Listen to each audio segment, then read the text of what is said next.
اور اپنے بہترین خطاب سے تمام سامعین کے قلوب کو منور و مجلہ فرمائے.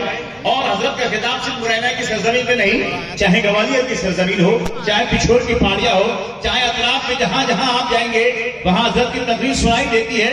لوگ بڑے شوق سے ان کی تقریر کو سنتے ہیں. آئیے استقبال کیجیے، محبت کے ساتھ نعرہ لگائیں، نعرہ تکبیر، نعرہ رسالت، فیضان غوث اعظم، مسلک اعلیٰ حضرت، نعرہ تکبیر، نعرہ رسالت.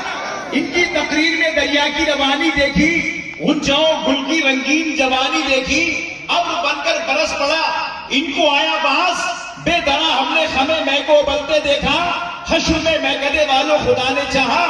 یہی جلسہ، یہی ساغر، یہی مینا ہوگا. آئیے استقبال کریں، محبت کے ساتھ نعرہ لگائیں، نعرہ تکبیر، نعرہ رسالت، فیضان اولیاء کرام، مسلک اعلیٰ حضرت، نعرہ تکبیر. السلام علیکم ورحمۃ اللہ تعالی وبرکاتہ. وعلیکم السلام ورحمۃ اللہ وبرکاتہ. نحمده ونصلی علی رسولہ الکریم، اما بعد فاعوذ باللہ من الشیطان الرجیم، بسم اللہ الرحمن الرحیم. انا نحن نزلنا الذکر وانا له لحافظون. صدق اللہ العظیم. سیدی اعلیٰ حضرت امام احمد رضا فرماتے ہیں کہ ان کی مہک نے دل کے گنچے گرا دیے ہیں، ان کی مہک نے دل کے گنچے کھلا دیے ہیں، جس راہ چل دیے ہیں کوچے بسا دیے ہیں. برادران اسلام، آئیے ہم اور آپ درود پاک پیش کریں. اللہم صلی علی سیدنا و مولانا محمد طب القلوب و دوائیہ وعافیت الابدان و شفائی و نور الابصار و ضیائی. صلو علیہ الصلوۃ والسلام علیہ حبیبی یا رسول اللہ صلی اللہ علیہ وسلم. برادران اسلام، وقت بہت کم ہے، 10 منٹ مجھے دیا گیا ہے. انشاءاللہ میں 10 منٹ کے اندر ہی اپنا بیان مکمل کر دوں گا. بہرحال قرآن مقدس کے اندر اللہ ارشاد فرماتا ہے کہ حبیب، یہ جو کتاب ہم نے تمہیں دی ہے اس کی حفاظت بھی ہم کریں گے، اس کی حفاظت کی ذمہ داری بھی ہم ہی لیں گے. قرآن دنیا کے اندر ایک ایسی واحد کتاب ہے کہ جس کا پڑھنا ثواب ہے، جس کا دیکھنا ثواب ہے، جس کا سننا ثواب ہے اور جس کا سنانا بھی ثواب ہے. اور یہ ایسی کتاب ہے جس کی تعلق سے رب ارشاد فرماتا ہے قرآن مقدس 28واں پارہ سورہ حشر کے اندر اللہ ارشاد فرماتا ہے، اور وہ ارشاد یہ ہوتا ہے کہ اس قرآن کو اگر ہم کسی پہاڑ کے اوپر اتار دیتے تو پہاڑ اللہ کے خوف سے ریزہ ریزہ یعنی چور چور ہو جاتا. لیکن یہ تو اللہ کا کرم ہے، مصطفیٰ کی عنایت ہے کہ آج حضور کی امت کے چھوٹے چھوٹے بچے اس قرآن کو اپنے سینوں میں بسا رہے ہیں. سبحان اللہ، سبحان اللہ. برادران اسلام، قرآن مقدس کے اندر اللہ ارشاد فرماتا ہے اِنَّا نَحْنُ نَزَّلْنَا الذِّكْرَ وَإِنَّا لَهُ لَحَافِظُونَ، کہ اس قرآن کو ہم نے اتارا، ہم ہی اس کے محافظ ہیں.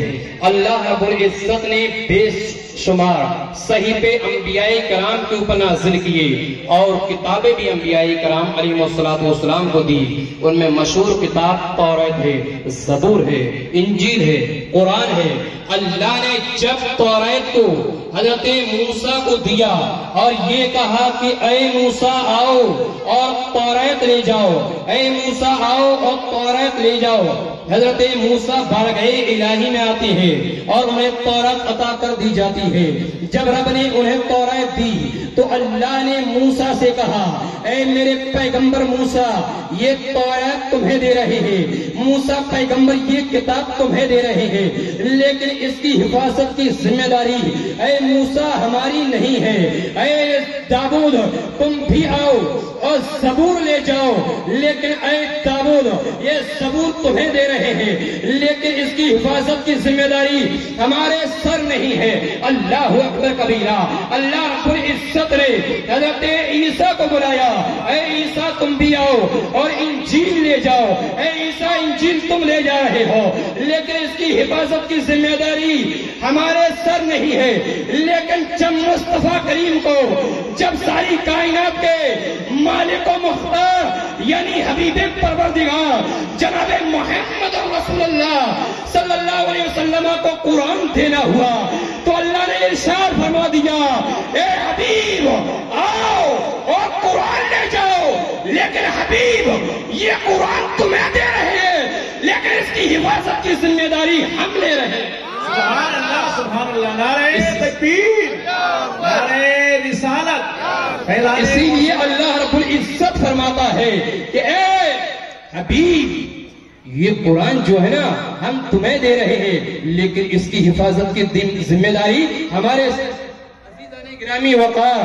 آپ اندازہ لگائیے، یہ قرآن ایسی کتاب ہے، قرآن ایسی واحد کتاب ہے کہ دنیا نے اس کتاب کو مٹانے کی کوشش کی، دنیا نے یہ چاہا کہ اس کتاب کو نیست و نابود کر دیا جائے، اس کتاب کو تباہ کر دیا جائے، لیکن میں سب سے پہلے یہی کہنا چاہوں گا کہ اے قرآن تو ذرا اس پوری دنیا کو یہ بتا کہ اے قرآن تو دنیا میں آیا کیسے، اے قرآن تو پوری دنیا کے اندر پھیلا کیسے، اے قرآن جب مصطفیٰ کریم پر تو نازل ہو رہا تھا، اے قرآن اس وقت سیٹلائٹ کا دور نہیں تھا، اے قرآن اس وقت جب نبی پر نازل ہو رہا تھا اس وقت انٹرنیٹ کا دور نہیں تھا، اس وقت ویڈیو کا زمانہ نہیں تھا، اس وقت آڈیو کا زمانہ نہیں تھا، اس وقت .com کا زمانہ نہیں تھا، اس وقت یوٹیوب کا معاملہ نہیں تھا، اس وقت میڈیا کا زمانہ نہیں تھا، اس وقت اخبار کا دور نہیں تھا، اس وقت پیپر کا زمانہ نہیں تھا، اس وقت آڈیو کا زمانہ نہیں تھا۔ اے قرآن یہ تو پوری دنیا کے اندر کیسے پھیل گیا؟